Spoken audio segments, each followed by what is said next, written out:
Hello aspirants, welcome to ఈ వివేకం.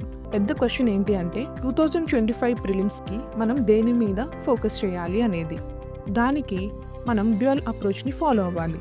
అంటే కరెంట్ అఫైర్స్ మీద ఫోకస్ చేస్తూనే స్టాటిక్ పార్ట్ని కవర్ చేయాలి. కరెంట్ అఫైర్స్ అనగానే చాలామంది ఆస్పిరెంట్స్ భయపడుతుంటారు. మంత్లీ మ్యాగజైన్ చదవాలా, లేక డైలీ న్యూస్ పేపర్ చదివి నోట్స్ ప్రిపేర్ చేసుకోవాలా, లేక కరెంట్ అఫైర్స్ మ్యారథాన్ వీడియో చూడాలా అని అలా ఒక ఫోమోలో పడిపోతారు. అసలు వీటన్నిటికంటే ముందు కరెంట్ అఫైర్స్ MCQs ఎలా వస్తున్నాయి అనేది ఫస్ట్ మనం అర్థం చేసుకోవాలి. ఈ 5 years పేపర్స్ని డీప్గా అనలైజ్ చేస్తే మనకి కొన్ని రిపిటేటివ్ థీమ్స్ కనిపిస్తాయి. ఉదాహరణకి RBI initiatives, monetary policy and inflation control, energy storage technology, hydro power and renewable energy మొదలైనవి. ఇలాంటి థీమ్స్ని అర్థం చేసుకోవడంలో సక్సెస్ అయితే మన సగం పని అయిపోయినట్టే.